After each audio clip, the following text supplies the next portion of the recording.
There are 25 million people in the UK that have access to an Alexa smart speaker. What do you think people in the UK like to do the most on their Alexa? I was going to get Alexa to help me with this question. So, Alexa, how many times are you asked to break wind in a day? Welcome to another episode of the Create Your Kindspace podcast with me, your host, Caroline Laurenson. Create Your Kindspace is all about wellbeing and the different ways in which we care for ourselves and those around us. In today's episode, we're diving into the world of Alexa smart speakers. Last month, I had the huge honour of performing a show as part of the Aberdeen Science Festival, and I wanted to share it with you too. The show covered some of our favourite family-friendly tips and tricks to help you make the most of your Alexa. There's so much that people don't know about these devices, so let's jump in and discover how Alexa can create a kinder, smarter space for you and your family. Alexa, tell me a technology joke.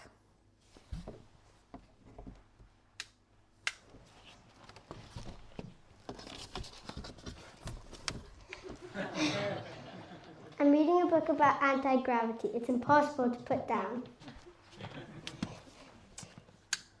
Alexa, tell me another one. Sorry, I'm having trouble. Please try again in a little while. Does this feel familiar? I bet it probably does if you have an Alexa smart speaker. Thank you to Ailey for being such a wonderful assistant. You will be seeing more of Ailey as we go through the show this evening. So there are lots of things that Alexa can help us with, but it's not always easy to know what to say and how to get the best out of the technology. So over the next 45 minutes-ish, I will be your guide as we journey through some of my favourite Alexa features and share with you some of my favourite tips on, and hopefully you will be able to go home and try some of the things that you learn this evening. So I am Caroline. I love all things STEM. I'm an engineer by background, and for the last 6 years I have been running a smart home technology company with my amazing husband Thomas. So mainly what we do is we go to people's houses and we help to set up these technologies and help people to learn about these technologies. But we also like to have fun with Alexa too. And yes, I love crafting and those sorts of things as well. I could sing in the microphone, but I won't do that. I won't do that tonight. So now you know a bit about me. It would be great if I could get to know you a little bit better as well and kind of find out where you're at with your Alexa knowledge. So a quick show of hands, who already has an Alexa smart speaker? Okay, so that's probably the majority then, that's good. And could you tell me again with a show of hands, do you use it for playing music? Yeah, pretty much everyone. What about setting timers and reminders? So a little bit less, yeah, but that one's still pretty popular. What about using it for controlling other things in the home, so things like your TV and your smart home? You're obviously going to put your hand up. We have a lot of things in our house. So not quite as many, but yeah, there's a few. And then what about using apps on your Alexa? So how many of you have used an app? Alexa or Amazon, they're called skills, so you might not realise that they're apps. We've got one hand, so not that many. So not to worry, because that is one of the things that we're going to talk about tonight, and when you go home, you will have a whole world to unlock in your smart speaker that you didn't even realise was there. Okay, so we've talked a bit about some of the things that we use Alexa for, but there are 25 million people in the UK that have smart speakers or access to an Alexa smart speaker. What do you think people in the UK like to use or like to do the most on their Alexa? Oh, we do have an answer. Ask it to make farting noises. Would that do it? No. Have you ruined my punchline? Oh well, I was gonna get Alexa to help me with this question. So, Alexa, how many times are you asked to break wind in a day?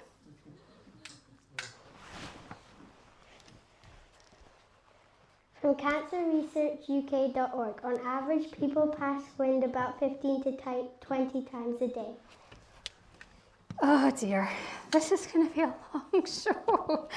Thank you, Alexa. So, yes, Alexa doesn't actually know the answer to that question, but Amazon, the company that make Alexa, they publish a report every year around December time. And in that report, it shares all the kind of trends and data and statistics around what we use our Alexa for. And yes, would you believe that Alexa being asked to pass wind is really high up there on the list? And there are over 60 apps. So I went into the Alexa Skills store and counted up all the different ones kind of related on that topic. Over 60 apps in the store on that topic alone. So now you're maybe thinking, what a total waste of technology. Why are there people being paid to create this kind of stuff? Like, this is ridiculous, like, honestly. But what I maybe will stress, and hopefully what will come across in tonight's show, is that these technologies, it's really good for them to be fun as well as functional. And some of the most popular things on Alexa are actually games and things which are more entertaining. So it's probably not that surprising actually that people like to ask their smart speaker to do silly things like make songs about farts or lots of silly things, silly jokes, but it keeps us entertained. But of course there are lots of other things that Alexa can do which are in fact really useful.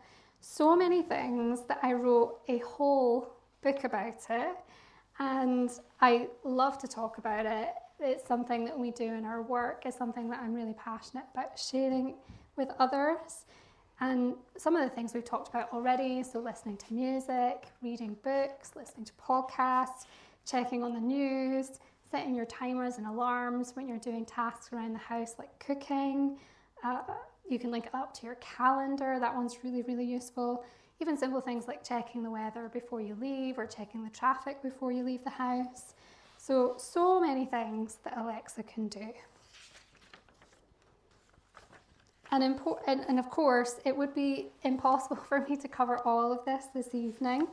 And I guess what I'm hoping is that you leave with some curiosity about what Alexa can do and hopefully feel a little bit more confident about trying things and have fun with it and see what things work for you. So what are we going to cover tonight? We're going to run through some important information about data privacy and some of the basics, just in case you maybe are new to Alexa. And then we'll get on to how to customize your smart speaker with things like the skills, the apps that we mentioned, flash briefings, which is related to skills, and then another thing called Widgets, which is like a super special new thing that not many people have discovered yet on their devices. And of course, I'm going to share some of our favourite family features and insider tips for you to try when you get home. So data privacy. Now, the reason I wanted to start here is because I know there are a lot of barriers to using these technologies. And one of the biggest, and actually it's the question we get asked the most in our business, people are like, is it listening all the time? And they worry about where's their data going? What does Amazon do with their data? Are the recordings shared with others? Is the information secure? And those are all really genuine worries. So I thought it would be good to share some of my top tips, and then we can get on with some more of the fun stuff. So top tip number 1 is to go into the Amazon Alexa smartphone app and review your privacy settings.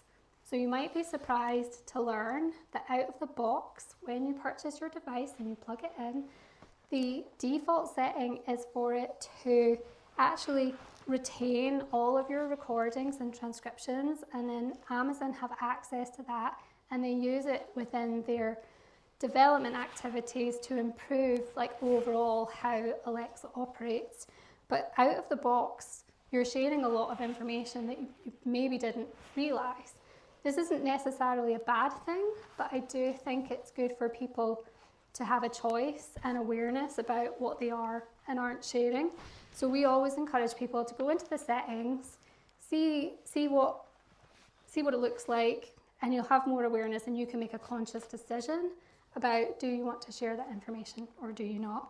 One thing I would say is, when it comes to the Alexa voice recognition, I think sharing voices which are rarer, so the Scottish dialect and the way that we speak, having our Amazon collecting that information to make the device work better for people with Scottish voices, I think is a positive, but there's a trade-off. So yes, have a think about where you kind of sit in terms of how much information you're comfortable with sharing.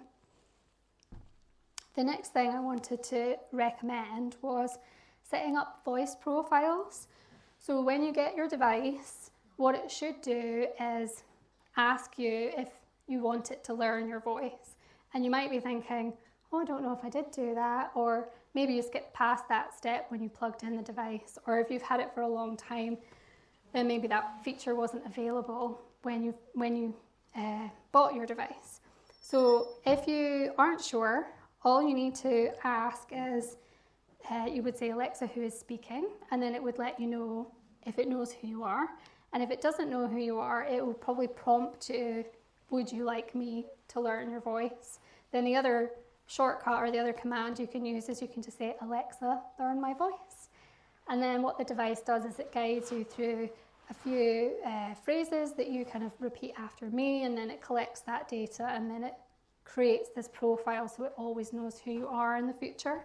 So that's super handy if you live in a house with multiple different people and you maybe have apps that you use that you want to be able to, only you can have access to. So that's a good one. If you are really concerned about it listening all of the time, there are physical ways that you can shut off the device without having to completely unplug it. So you can turn the microphone off, and the way that you do that is there's just a button on the top. You know when it's been disabled because the light will turn red on the device, and when it's red, that means the microphone is switched off. And then if you have a device with a screen, they have, well, the old devices don't, but the newer devices have a little shutter, and you can just slide the shutter over. If you have an older device, I've seen people literally just get like a post-it note or something like that and stick it over the camera, so it's easy to kind of take on and off. So that's another good tip for you. And then the last thing I would say is it's good to go in, and this is probably related to the first point that I made about kind of going in and checking your settings. It's really helpful to go in and look at what Alexa is transcribing. And the reason I say that is because quite often it doesn't understand you correctly, and you can have this frustration of, why is this not working? And this is a really good way to troubleshoot as well, to work out, what did it think that I said? And then if you need to modify the words that you're using or the way that you're saying the words, and then hopefully you'll have better success on your Alexa. And once you go into the transcriptions, it's actually super easy to manage individual entries from there. So you can delete anything that you want to delete, or if you actually decide, I want to delete everything from a certain day, you can do that, or you can do it with your voice just by saying, Alexa, delete everything I said today, or Alexa, delete everything I said this week, and then it will just do that automatically in your account for you. So yes, we've gone through some really important stuff there on data privacy. I don't want to get ahead of myself too much, and maybe just go through some of the basics with you. So Alexa works by a wake word. So only when it hears the wake word does it then kind of start listening for the next command. You can actually change the wake word. So the options instead of Alexa are Echo, Amazon, Computer, or Ziggy. And then once you've woken the device up, you just need to give your command. And that might be things like asking questions. So you might say, Alexa, what time is it? Or you might, for music, you might say, play songs by Benson Boone. I know the kids are all wild about Benson Boone just now. I would recommend that Alexa works best with transactional requests, so quite simple things. So it's usually you have a job to be done and the device is helping you to complete that task. And yeah, commands that are quite short, so saying things like stop and resume if you want to play audio or stop audio or go back to listening to something that you've paused. Controlling the volume, you can do all that remotely with your voice as well, which is pretty cool. So turning up the volume or putting it to a specific level with numbers. It's great for communication, so you can answer a phone call just by saying answer, which is really cool. And then my top tip, if you ever get stuck and Alexa's not listening, you just say Alexa exit, and that's like the master command that like shuts everything down and takes you back to the start again. So exit's always a good one if you get to a point where you're like, this is really not working and this is not listening. So on to some of my recommended settings and features specifically for families. So I have 3 things to share, but if you only do one thing after leaving today, I'd encourage you to set up the emergency help feature. So you can do this through the smartphone app.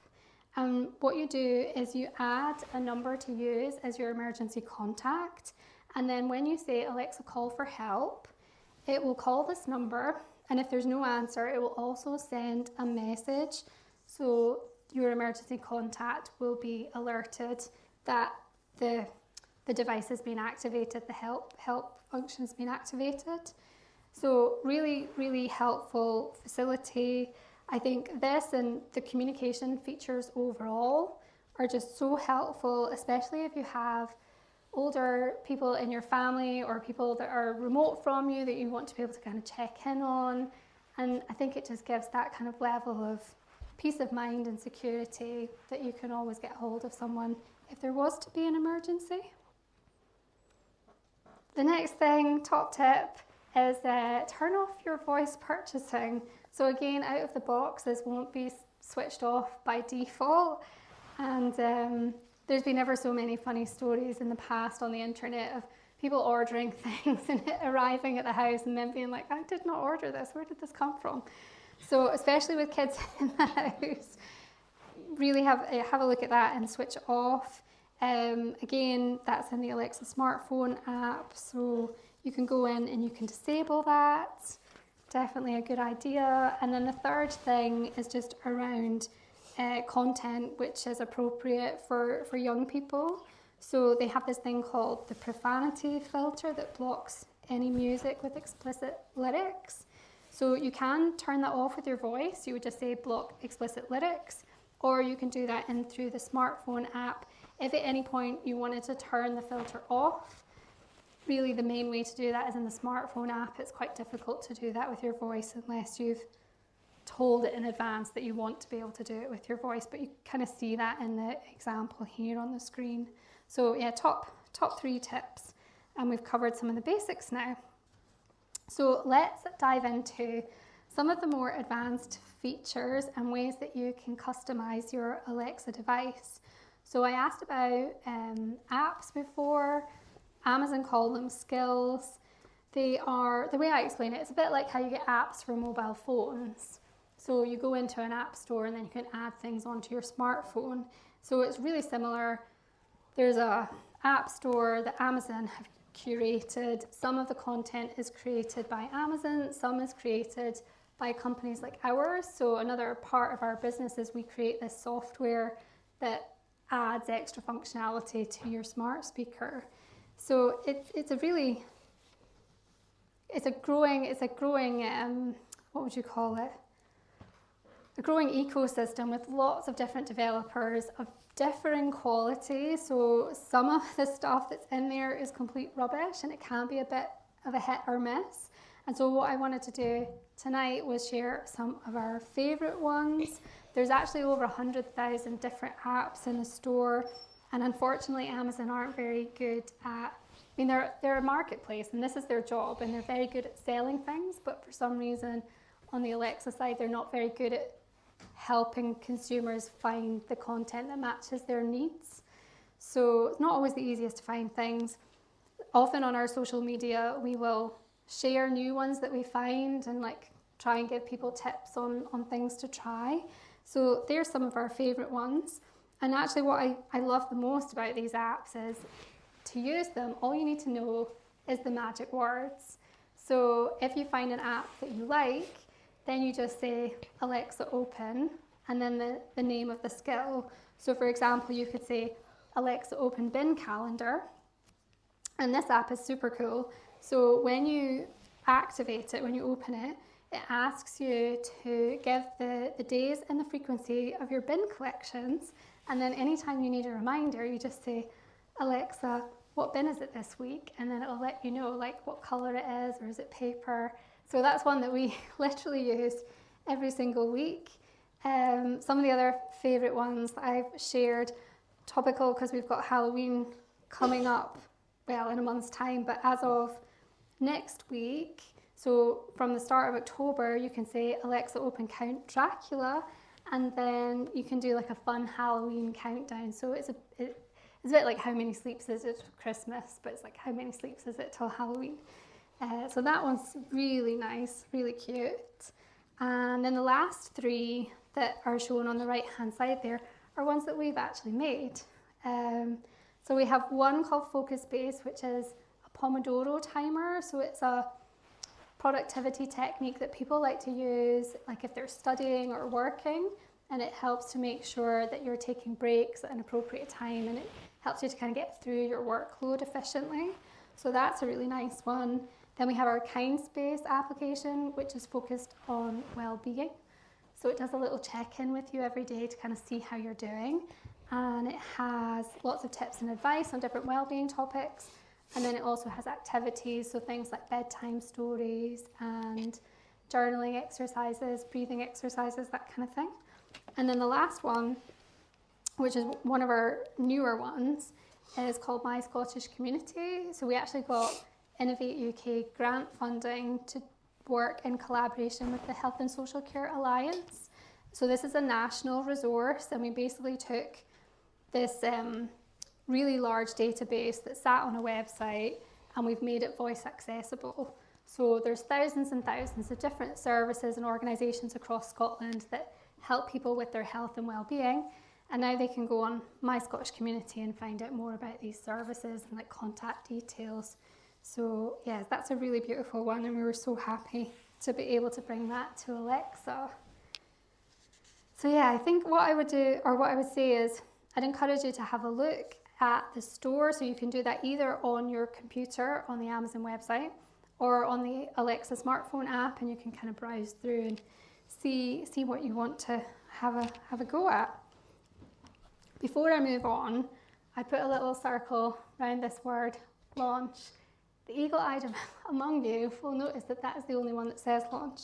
So Amazon have a wonderful habit of changing things and not telling people, and sometimes changing things and you don't really understand the rationale for it. So about nearly 2 years ago, they changed the way that you open an app for the first time. So I use the analogy of the smartphone store where you go and you find an app and then you download it onto your phone.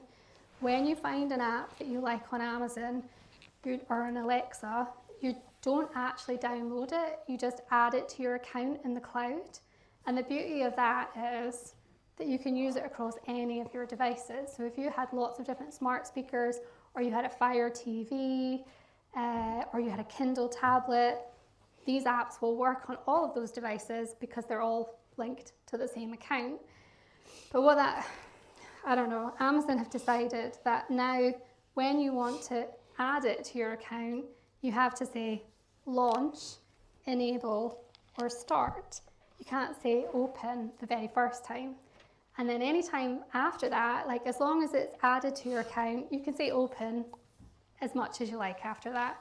And it's so confusing for people. And it's honestly, Thomas and I have had such a nightmare this last few weeks trying to explain to the My Scottish Community team about this difference, and that we actually have no control sometimes over how the technology is designed and how Amazon implement the changes.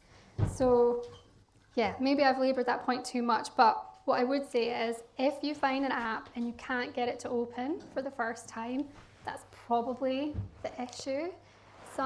Another thing you can try, which sometimes works, is being more specific about the words that you use. So adding the word skill onto the end of it. So you could say, Alexa, launch my Scottish Community skill. And then it knows that it's looking for that and not any other inbuilt Amazon features, because that unfortunately can be a problem as well. Or it might try and find a book or a podcast or something that's got a similar name. But if you put the word skill on the end, then that should help. So some tips around skills.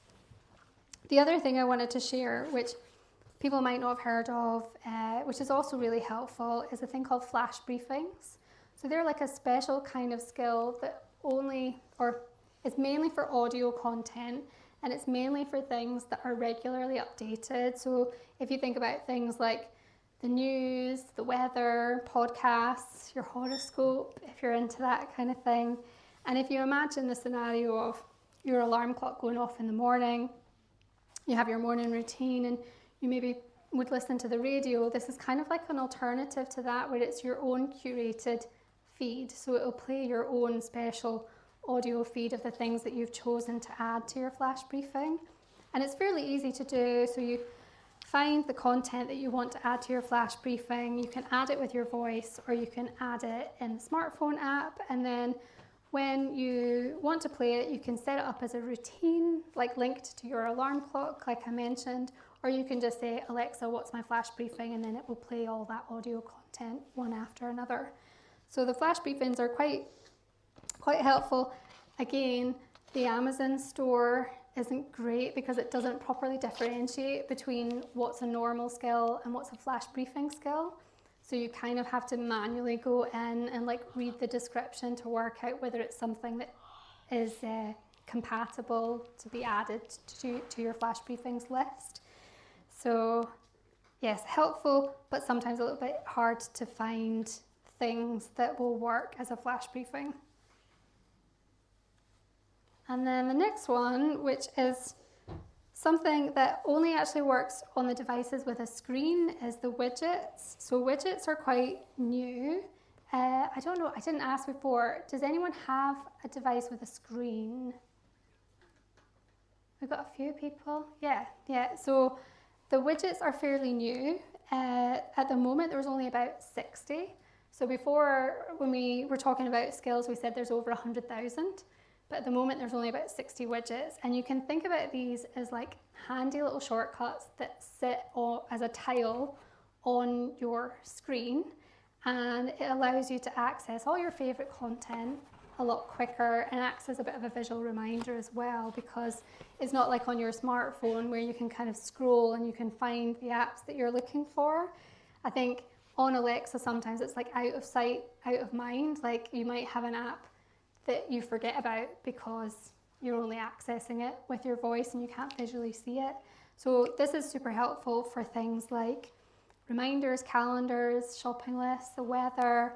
This device here on the screen is the Alexa Show 15, so it's almost like a family command center. It's really helpful if you have a family to try and help you get organized. You can leave each other little sticky notes and things as well. So yeah, so the widgets are new, but quite an exciting space. We've developed quite a few widgets now. Claim to fame is we are on the editorial pick list at number 6. So we're the top 6 app for our Focus Space app. That seems to be very popular. So who knew when we kind of built it by accident. So we had a student come and work with us, or a graduate, should I say, and we didn't want to throw her in at the deep end, doing all this coding for our main Kindspace application. And so we said to her, what would you like to build? Like, we'll find a simple use case, and then you can build it end to end, and you can come up with the creative content as well, like the visual of how it will look and the sound. And yeah, so she created this Pomodoro timer, and it's number 6 in the Amazon editorial top picks list. And yeah, we never really intended it to be so popular, but it is. So yeah, that is a good story, a nice story. Yes, so I have covered a lot. I feel like there's so much more that I could tell you. We haven't even really got into like routines and all the smart home stuff, but I know there's only so much information that you can absorb. And yeah, I also know that when you get a new piece of technology, I think you can be enthusiastic in the beginning, and you might explore all the features and, you know, have some fun setting up things. And invariably what happens is you just find that favorite setting and you just keep going back to it. I always say to people, it's a bit like your washing machine. So you get your washing machine and it's got all these different functions, and then every time you go to it, you're like, oh yeah, that one will do. And then you just keep going back to the same one. And I think that smart speakers can end up falling into that same trap, and that they can do so much and it can be so overwhelming that, yeah, you kind of gravitate to the things that you know and the things that are easy. I think also there's a lot of things that are hidden, and that was why I wanted to share tonight some of the things that maybe you wouldn't have heard about before. So my all-time favorite feature is definitely a hidden feature, because it actually sits in the accessibility settings. So if you go into the accessibility settings, unfortunately this only works on the devices with a screen, but if you go onto your device, swipe down on the top of the screen, go into the settings and into accessibility, there's a really magic thing called Tap to Alexa. And Tap to Alexa has existed for a very long time, long before widgets, but actually have a lot of similarities with a widget. So you can set up your own little shortcuts. Once you've enabled it, then it puts this extra little icon on your screen with a little finger. And then when you tap on that finger, it brings up all these little shortcuts.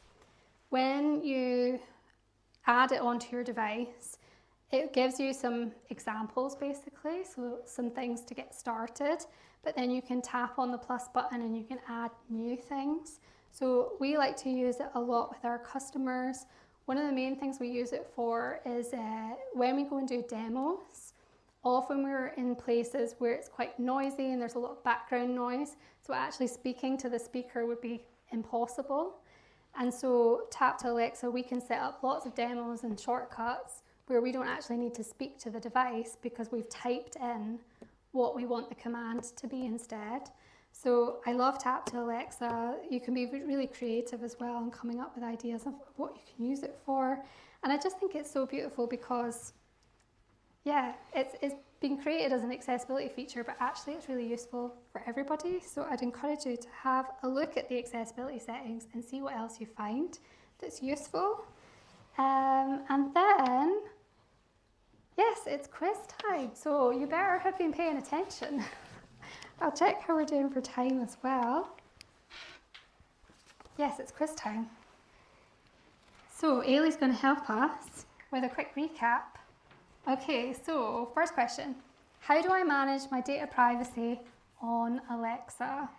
So do we think it's A, in the settings in the Alexa app, and we go into data privacy and then manage your Alexa data, or only speak in whispers around Alexa so it doesn't hear? What do you think? Oh, okay. Right, do you want to see? Just this one here. Yes, it is. It's A. And I have to also admit that Ailey helped me with these slides as well, didn't you? Because she loves making slides on PowerPoint. So yes, that's right. What I wanted to add as a little side point is, have you ever tried whispering to Alexa? Yeah, what happens? She whispers back. I know, it's quite clever, isn't it? So it whispers back, but then it's annoying because you're like, oh no, how do I put it back to normal? Yes, so whispering is not a good way to manage your privacy, but it can be fun to try. Okay, so what are the wake words? Do we think it's wakey wakey? Is it B, Hey Assistant? Is it C, Alexa, Echo, Amazon, Computer, and Ziggy? C. Will we see if they're right? Yay, it's C. Yeah, so you've got a few different options. Sometimes it's useful to have different names in different rooms, because sometimes you find that if they're all called Alexa and the door's open, then it can set off other devices. So that's one use case or one example where you might find that you want to change the name. Or if you're like us and you say the word Alexa 1,000,000 times a day, then you probably don't want your smart speaker to also be called that. Oh. Right, so this is probably a little bit unfair in that we didn't give you any information about this. So I mentioned before that Amazon write this report towards the end of every year that shares trends of what people are asking for. So this is just a bit of fun. So what is the most popular recipe that people asked Alexa for in 2023? So we'll do a show of hands and we'll go through them one by one. So who thinks it was A, Yorkshire puddings? No? Oh, we've got a couple. Okay, what about B, pancakes? Got a few more. Okay. And then C, banana bread. Oh, that one's quite popular. And then D, chili con carne. None. Okay. Go on then. I know! I was shocked by that too. The list actually is in order. So it's 1, 2, 3, 4. Yorkshire pudding is the most popular, then pancakes, then banana bread, then chili con carne. Yes, Yorkshire puddings. And if anyone wants a good Yorkshire pudding recipe, I make really good Yorkshire puddings, don't I? Yeah. Oh, you do the next one, sorry. One more question left. See if you were paying attention. What is an Alexa widget? Is it A, a small mechanical gadget that attaches to the speaker? Is it B, a small visual tile on the Alexa screen designed to help you access your favourite features? Or is it C, a game on Alexa where the aim is to solve puzzles and earn widgets? B. Yes, very good. What will we give them, Ailey? Did they do okay? Yeah, well done everyone. Cool, so I have one final story to share. And this is actually a story about a little girl I met on a brownie trip. So just picture this, we're at the back of the bus, no one's been sick yet. We're just sitting, making small talk on the bus, and I asked her what her hobbies were, and I was kind of expecting that she might say something like gymnastics or reading or playing Minecraft or something like that. Do you know what she said? She said, talking to Alexa. And literally, I'm like this, like, what? And I said to her, do you know what I do for a job? I said, I design some of the things that Alexa says. That's a real job. That's a real job. And she's like, really? I'm like, your hobby could be a real job. And yeah, it was just so funny. And her little face lit up. And so if there's any of you in the audience who love technology and talk to your smart speaker all the time, I hope that I have inspired you to, maybe start to do more with your smart speaker. If there's something that you think of that you're like, oh, I wish that it could do this, maybe one day you could work on building it yourself. I actually did a workshop on Saturday.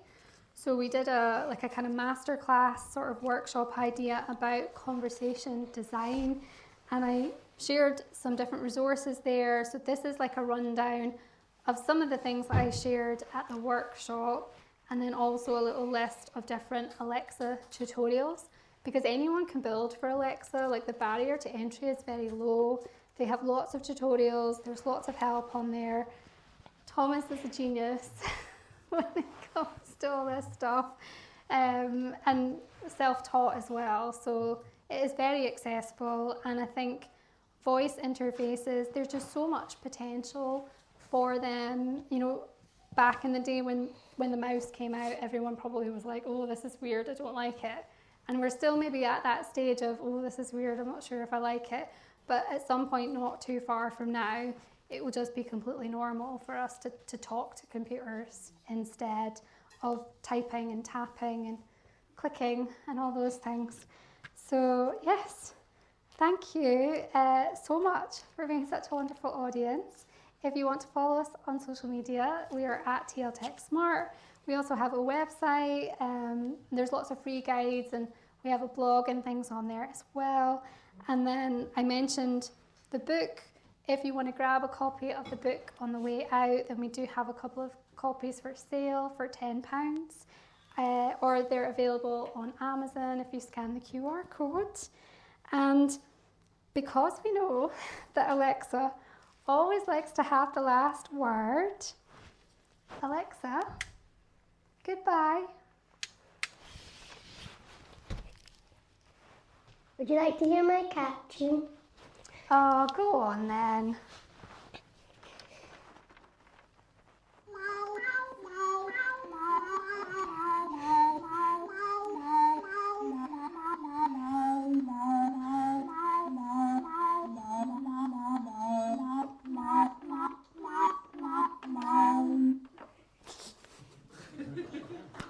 Take a bow, my dear.